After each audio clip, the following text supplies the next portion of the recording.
Thank you everyone for coming this evening. And I hope to share with you some of my work conducting oral history interviews in Singapore across a range of topics.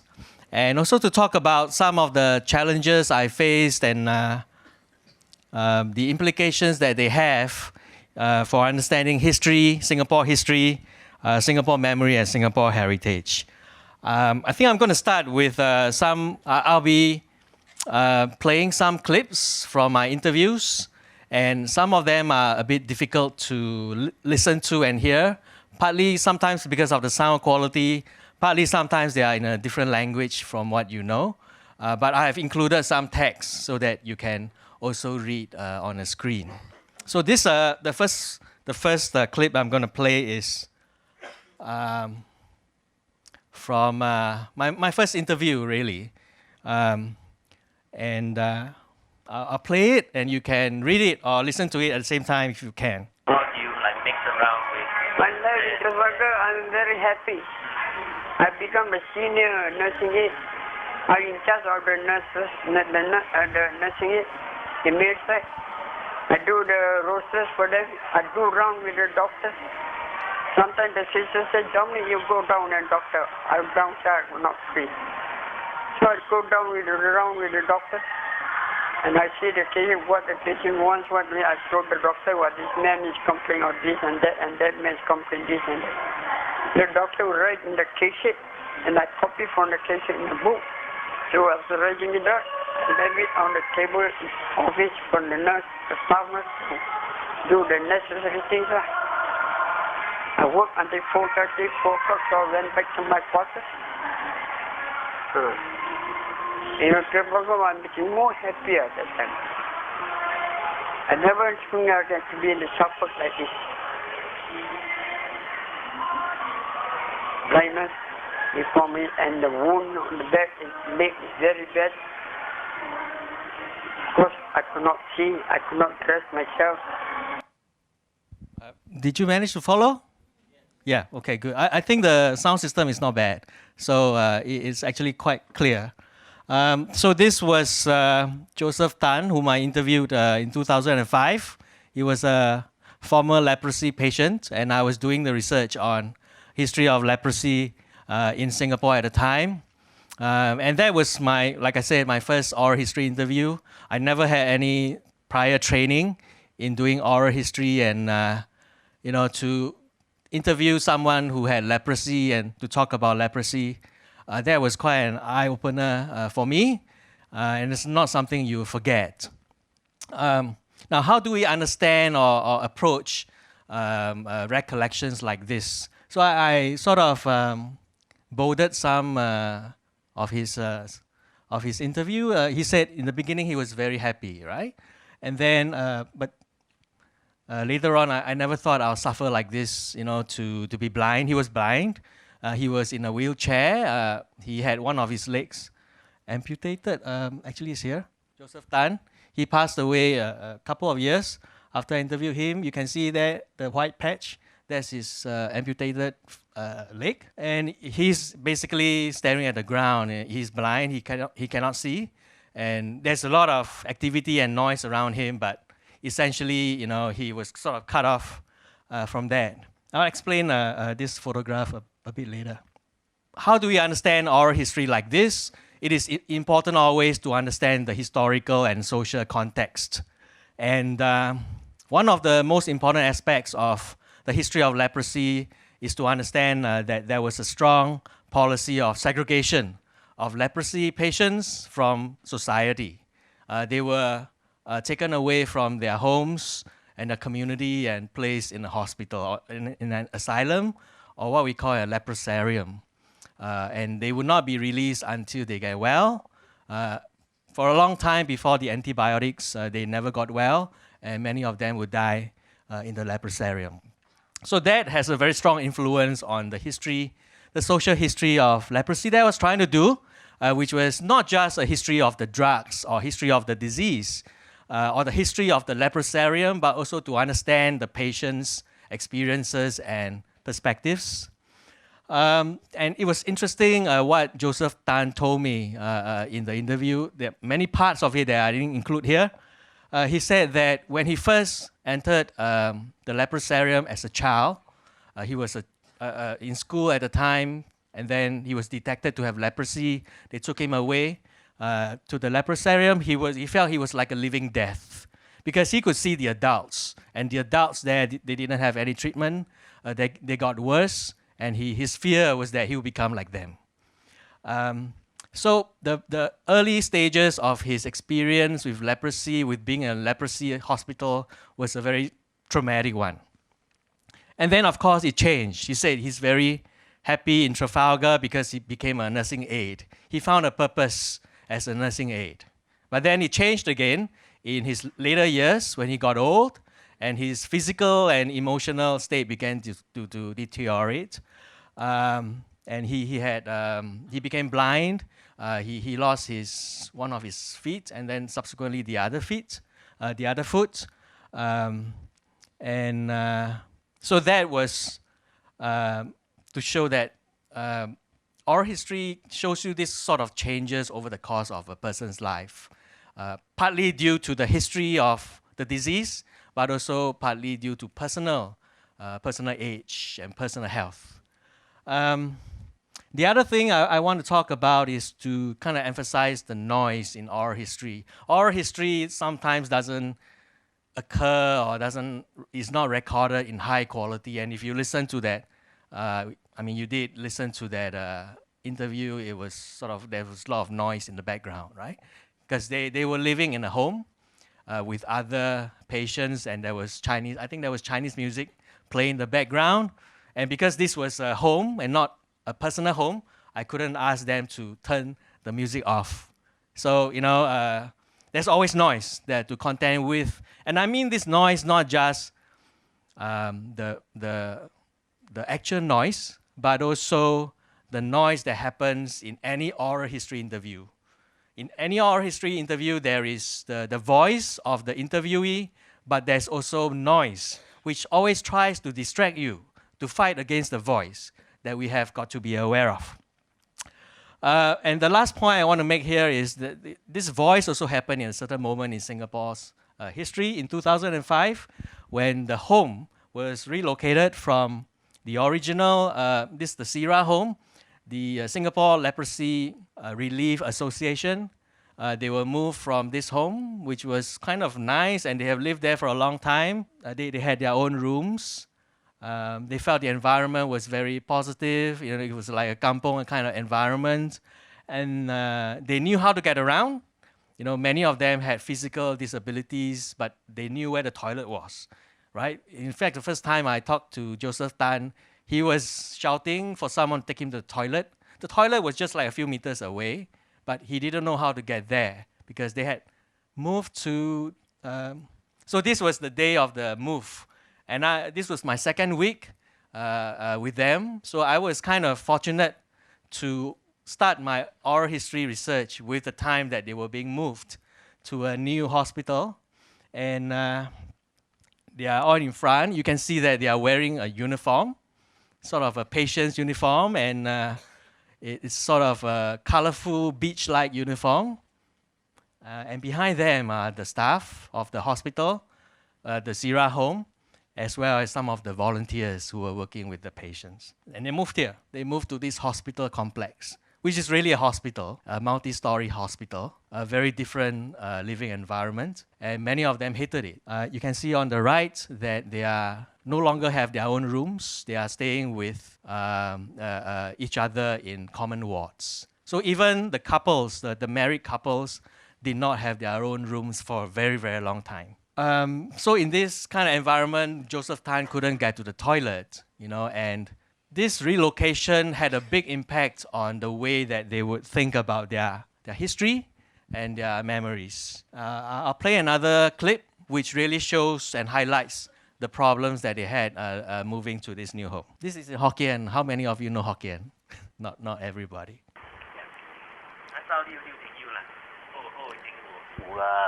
老母講咱使來到這燒香嘛，都是好命，就來到這道台面嘛，來到這道看呀。我来讲了，咱人命歹运好，有一款徛，有一款厝人徛，吼，好装食，我来歹吼。我来讲啦，有啦，有一半迄嘛怎甲咱较讲会来的吼，讲行钱什么啦，有什么啦？会使啦，听到会使啦。会啦，嘛那袂使。这真好了，咱老实讲，徛的是真无问题啦，真好来吼。天气佫无猛，付出顶你白去无啊？食垃圾嘛，真猛啊！这种我真咩袂当，啊，这道好给做了，最歹。Do the young people know the Hokkien? How many young people know Hokkien? How do you know? Oh, you just spoiled what I'm going to say next. No, I really liked the Hokkien that he was speaking. So I didn't know that he was Teochew speaking Hokkien apparently, but I thought this was like real Hokkien. And every time I listen to Ahin's oral history interview, I always have a smile on my face because his Hokkien is so lovely. It's not the kind of Hokkien that we associate in the TV dramas, or the coarse Hokkien, the swearing. It's not like that. And this Hokkien had his working class Hokkien. Ahin was not very well educated. He had very little education. He worked manual jobs most of his life, and but his Hokkien had a certain logic. The way he talked, the way he explained his reflections on living in the new place to me. He said that he had friends, and that explained how it was possible to be living in a home and yet be able to establish friendships, the importance of friendships in the community. You can imagine when they are segregated from society, most of them lost touch with their families and their friends and even their employers, and the fellow patients became their friends. The sentence which I really liked, of course, is the one I highlighted, which is, 我们命坏运好. It's so simple, but it actually explains and captures the kind of reflection that they have about living with leprosy, which is the bad luck, right? The bad life. But they have good luck in the sense that they still have a house, a kind of home. They still have a roof over their heads.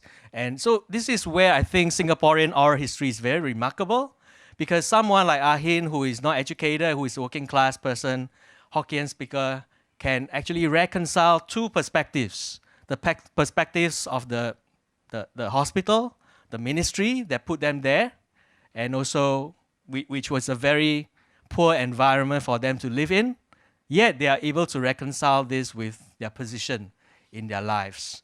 I remember when I showed this to the association which was funding my research, which was the Sasakawa Foundation, the Japanese association foundation, and she said, the Japanese coordinator, she said, "This is so sad."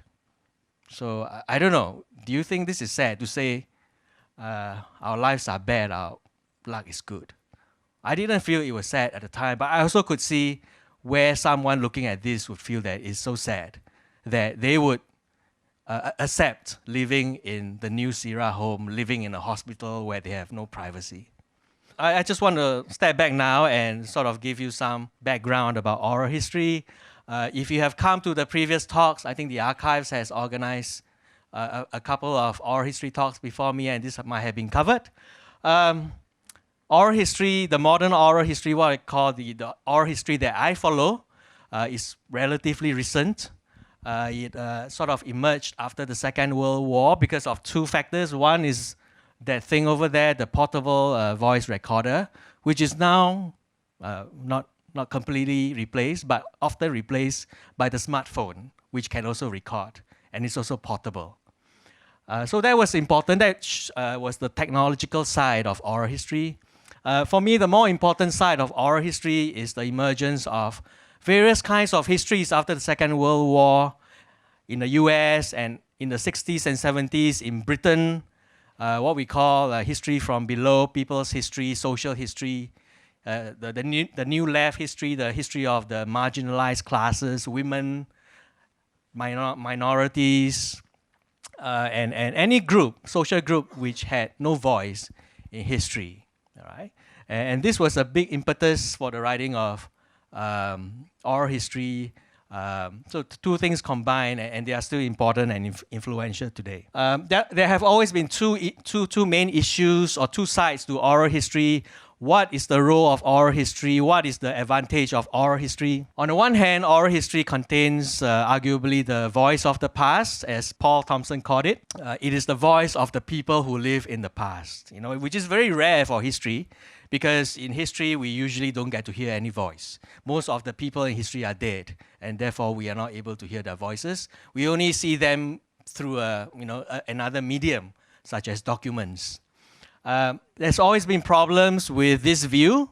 Many historians have criticized our history for being inaccurate, unreliable, because memories change, memories become weaker, and these are all very old kind of criticisms which I won't go into. What I'll say is, to deal with problems of reliability and accuracy is very simple. The more sources that you use, so you use oral history, you use archival documents, you use newspapers, you use every sort of source that you can find, and that helps you to understand oral history. Right? In other words, you can't just rely on oral history, because that would be quite misleading. There's also a problem of false consciousness, and this is very relevant to Singapore. How do you know the person you're talking to is actually expressing his own memory? Or is it the memory of the government, right, for example? Or is it the memory of the mass media, which is very influential in the modern era? So false consciousness. Is it really the voice of the past, or is it the voice of the present also? Now, there has been another side to oral history, which is to say, actually, all this doesn't matter. Actually, the subjectivity, the unreliability of oral history is actually the strength of oral history. That the more subjective, the more opinionated, the more biased oral history is, the better. Oral history is useless if it's flat, if it's neutral, if it's objective. We don't want that, right? Because you can find that in other sources. So there have been a number of slightly more recent oral historians who have tried to argue that the strength of oral history is actually in the subjectivity. That the more unreliable it is, the more interesting it is, because it shows you how people have that memory, how that memory is constructed and built up. So I'll talk more about oral history in Singapore, mainly drawing from my experience, from my research. And it is important always to know the oral history in a certain context. In the Singapore case, what is the context of Singapore? So if we are looking at oral history today, we are looking at memories and oral history in the last 70 or 80 years, because that is the path, the length of time people can remember who are still alive we can interview. And in this period, important developments took place which would influence oral history. One of which is that Singapore changed from a very loosely organized society to a very organized and disciplined society, right? And this society was very much based on a strong government and also a strong industrialized economy.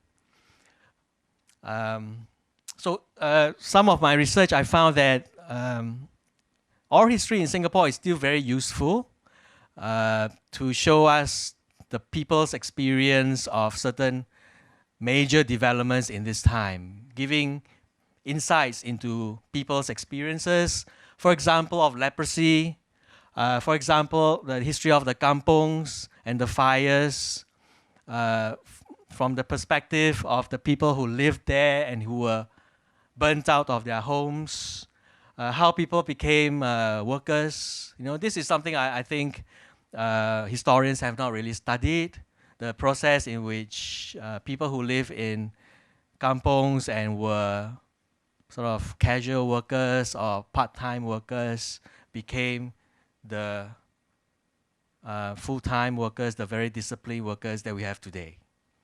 Yeah. private histories, I've begun to do some of this work. In fact, today I did 2 interviews with housewives who had cooked in their homes for a long time. And it's really interesting to when you begin to go into people's private lives and talk about their, things which are private to them, like their families and the things that they cook. I thought that oral histories of cooking would be very easy. In fact, it's quite hard to do oral history of cooking. If any one of you or your parents are willing to talk to me, let me know after the talk. I'll be most happy to interview them.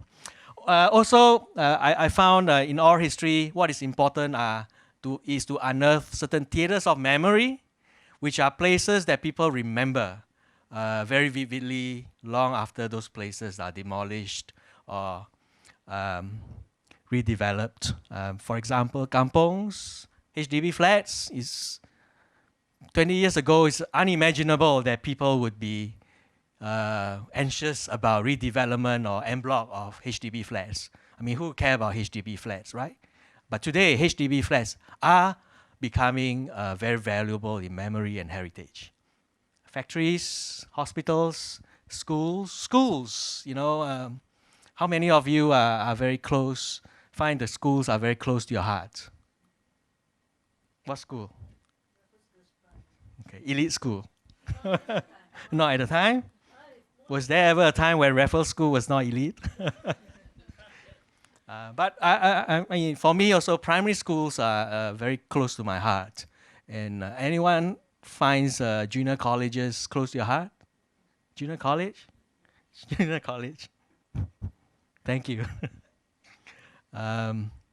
So these, and many of our schools are undergoing change also because of our birth rate and redevelopment impetus, right? So the things that begin to disappear, begin to change and convert into theaters of memory. The more likely they are to disappear, the stronger they become in our memories. So this is from my oral history research on Bukit Ho Swee, the Bukit Ho Swee Fire, which was my research. And the research that I did was not concerned with the HDB, which built the flats after the fire. It was not concerned with Lee Kuan Yew's promise. Lee Kuan Yew made a big promise after the fire that everyone will be rehoused in a flat within 9 months. But I mean, that was part of my narrative, but that was not the main narrative. My main narrative was to find out about these people who live in the kampungs. Who were they? What did they experience during the fire, and what happened to them after the fire? And oral history was one of the most important ways for me to gain access. This is a book that they published, and which is partly based on oral history. And this is an example of how the first generation of HDB flats are becoming a very major part of our theaters of memory. And subsequently, so on the one hand, we are realizing these flats, as they near the end of their 99-year leases, have no material value or declining value. We are anxious about that. But on the other hand, we are anxious also about the social heritage value of these flats when they get replaced by newer flats. However, the other side of oral history in Singapore is that while people have strong memories of their experience, they also have had the official story told to them, which sort of influences their memories, right? So you or your parents or your grandparents might have lived through the 1950s to the 1980s. They lived through it when Singapore was built from, whatever you want to call it, third world to first world, if you will, and then became what it is today. And then, having lived through it, they had different experiences. They were told through the mass media, through the speeches of the government leaders, the Singapore story, which sort of explains what they lived through, which then sort of begins to organize their experiences. So in this situation then, oral history also contains a big influence of the Singapore story. which we cannot ignore. So there are some examples of how oral history has often coincided, converged with the Singapore story. For example, when I did my research on Bukit Ho Swee, there was no one who said HDB flats are bad housing. No one. Even people who are very fond of their kampungs and their kampung life, but there was no one who said the HDB was a failure. You know, the government has done a great job for Singapore and for its people. The workers I interviewed said that there's definitely a change as Singapore industrialized, and many of them went into the factories to work and took up full-time work. And this work was very stressful, was sometimes very difficult, but it was also rewarding.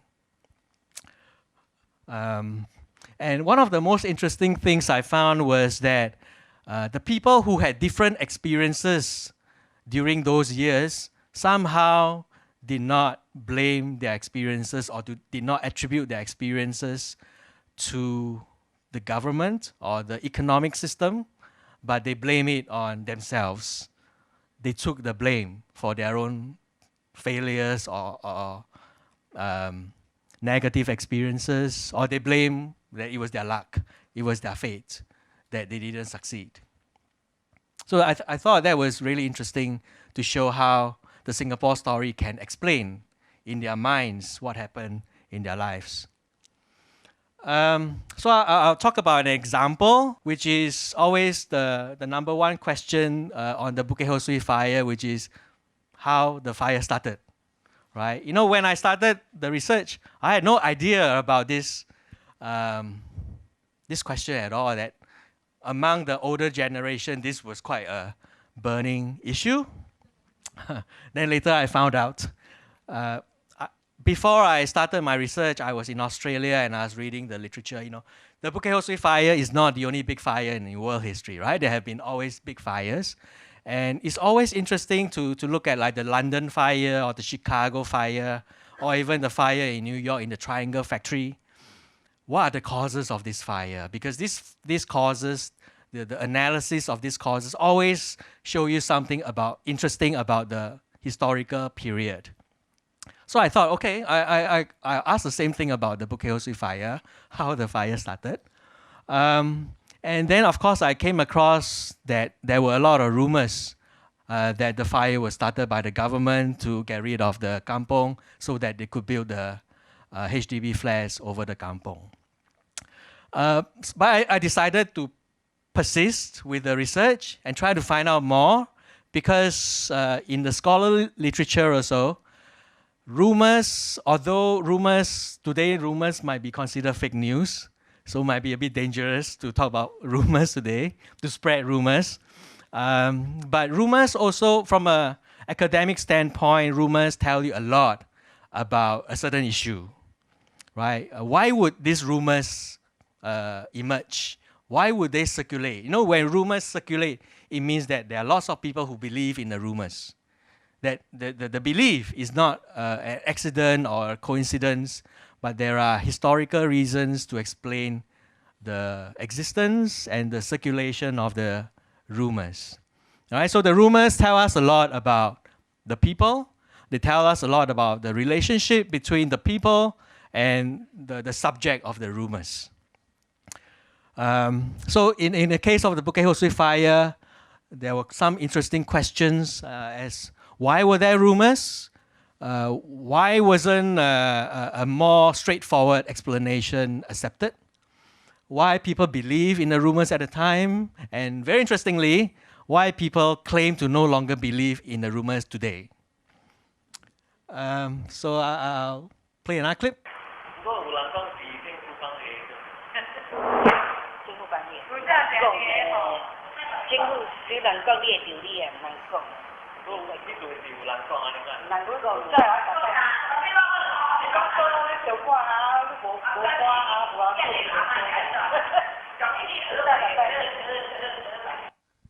This was one of my first interviews of the Bukit Ho Swee research, and this was a community center.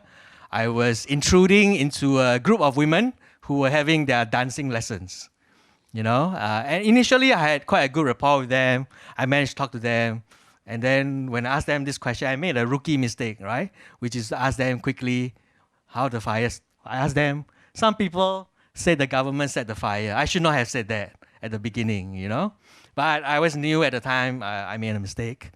And immediately the dynamic of the conversation changed, and I thought it was interesting that people were laughing. They were laughing. Some of them felt it was funny. But they knew what I was talking about. And also interesting was Maggie Chong, which is not her real name, obviously, said, you better not say this, you'll be arrested. Yeah. But the people around her, I never got their names, but the other women who were doing the dancing lessons, the elderly women who were in the community center, chimed in, right? So they began to talk about, okay, that there was a certain belief that when you were going to be evicted and then a fire would break out. Now, this was very different from the rumors and the time of the fire when this issue was much more alive, much more real. And I'll play it. 兄弟姊妹会艰苦，就是阮做政府的人会艰苦。今仔日，恁会欢喜，恁会快乐，就是阮政府会欢喜会快乐，这是现实。所以，阮大家下昏敢来到这来面对现实。所以，这个火到底什么人放的？ 就迄个无良心的人放，咱政府决断无甲你放这个火，若有甲你放这个火，定着无来这所在，唔敢来面对现实。所以，当迄个火灾的时阵，迄一暗，咱的总理就宣布，讲起这个火灾啊，真正严重，结果一直就起来救灾的工作。 所以这个消息发表的时阵啊，第二日舆论界也是讲到大家出来来救这摆河水山甲中马路的兄弟姊妹的灾难。So I thought this is Teochew person speaking Hokkien, right? I thought this is Teochew speaking Hokkien. And this poor guy, he was probably at the same community center 50 years earlier, where the fire victims were gathered as a relief center. And he was sent by his department to try to explain to the fire victims over there. You can't really hear the background, but if it was louder, you can hear there are people mumbling and crying in the background, children and all that, because he was addressing a big crowd. And he was trying to convince them, government would not do this. And this is he had to do this difficult job of going to the community center. The issue was really alive, so that he had to try to convince the people that the rumors were not true. And this is another interview.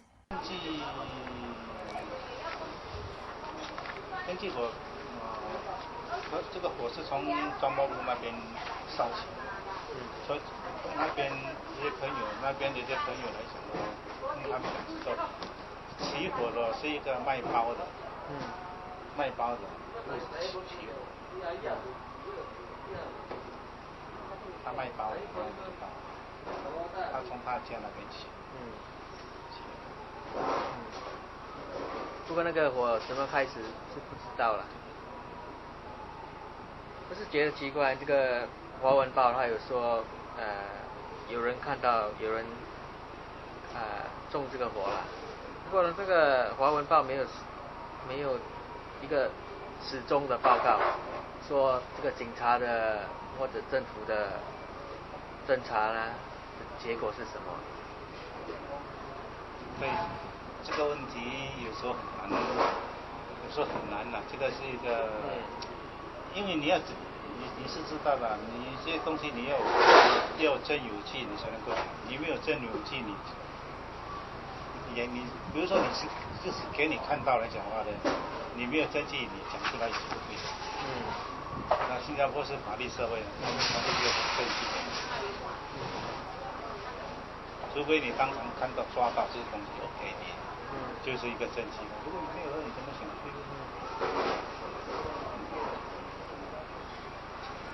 ？So I thought that was really interesting in the sense that he explained to me that there's no way you can find out about it, and he emphasized so much that Singapore is a lawful society and you cannot make accusations like this. And his explanation for the fire was that it was an accident because of that happened in a certain hut due to cooking. So what the rumors of arson show in the oral history is that it reveals that people believe in the rumors because they didn't trust the government. They didn't trust the HDB. That is one of the things that it revealed. Another thing it reveals is that people claim to no longer believe in the rumors today, and that the rumors are baseless today. I know. Is there anyone in this room who would say, I believe in the rumors? Okay, I'll talk to you later. Most of the people I interviewed said no. You know, if they acknowledged that there were rumors, it was always someone else who believed in the rumors. They themselves no longer believe in the rumors. That it is irrational to believe in the rumors. Only the old women would believe in the rumors. That's what they told me.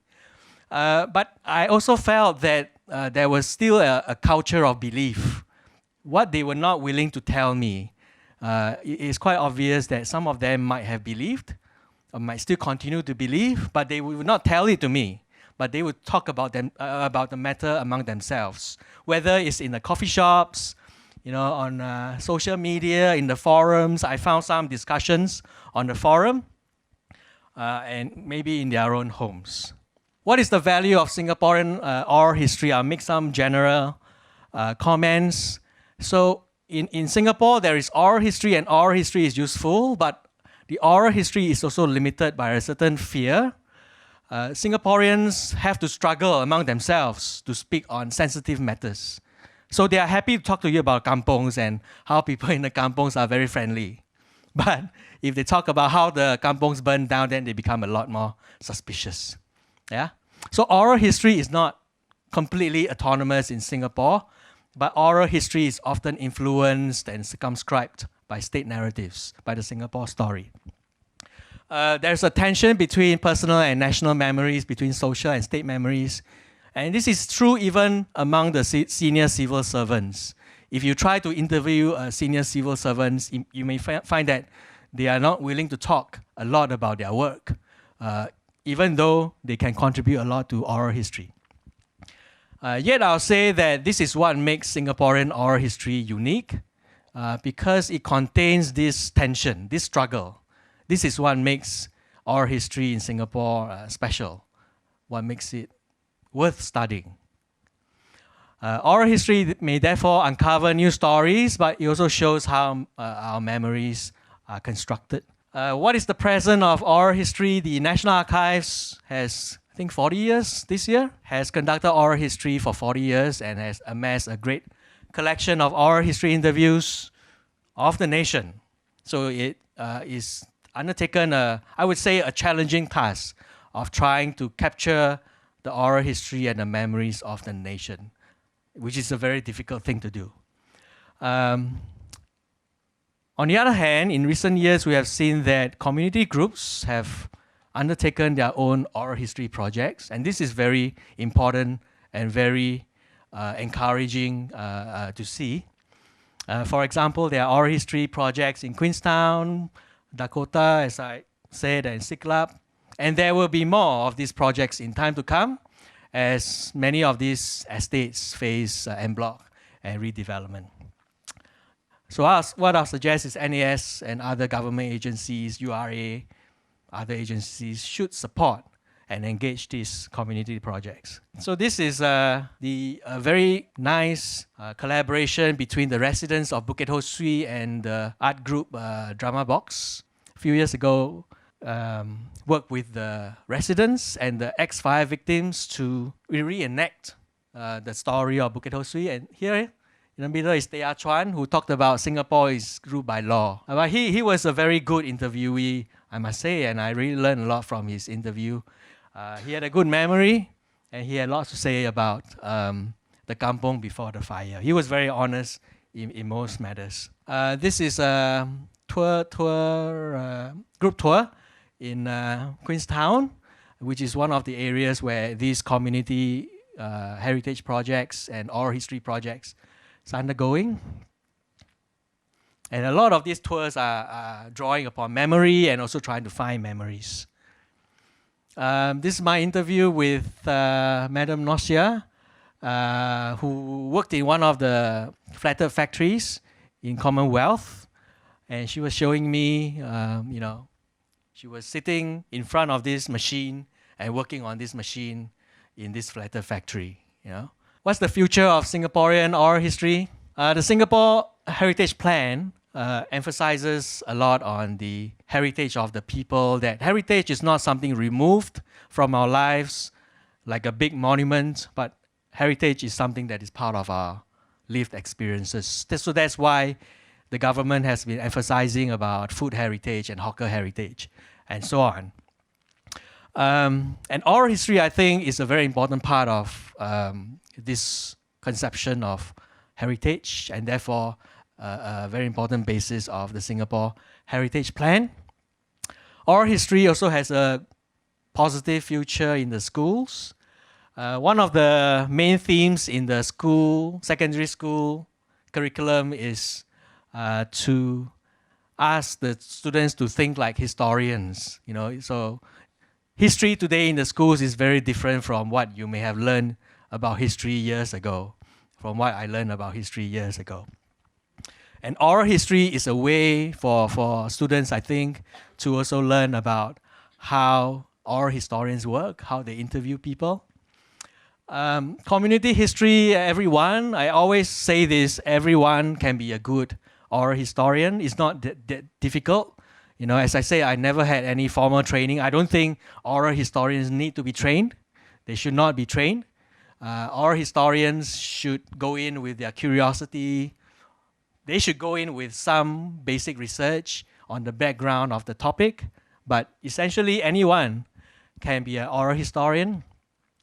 And I think it's interesting to also look at some of the technologies that we have, the social media technologies, as a new kind of oral history. So for example, last couple of years, I was doing a project on the industrial heritage of Singapore, focusing on people's memories of factory work. So I posted this, I don't know if you recognize this, this was Open Air Cinema in Jurong, right, which is no longer around. You can see this big screen here. And there's a big empty space here where at night, the cars will drive in there and people will go there for dates, So I posted this and then, people replied. First person to reply is my friend, who is a resident in Jurong, and he said Taman Jurong was a real flop. So he said just like that, and he's a long-time resident in Jurong. And he cares deeply about Jurong, and that's why he made a very candid statement, and then there's a reply, and then he replied to it, and so on. So this is a kind of oral history. It is not really oral history because it doesn't exist in sound, but it's a kind of oral history where people are sharing their memories, their experiences. So I think don't delete your Facebook messages or your WhatsApp messages, your group messages. They are actually a form of oral history. Years to come, they might become important resources for historians and oral historians. In conclusion, just 3 simple points. Oral history is a big part of history. It's a big part of heritage. The old arguments that oral history is unreliable, inaccurate, should not concern us, should not deter us anymore. It is sometimes difficult to do oral history well, but it's often challenging. It's often important and rewarding. We just need to be aware that there are different layers in oral history. Sometimes the layer is the person's individual story. Sometimes it's the Singapore story. So you have got to know which layer you're listening to. Finally, I think looking ahead, we should look towards more collaboration between the archives, other government agencies, activists, or historians, academics, artists, community, and heritage groups. Thank you.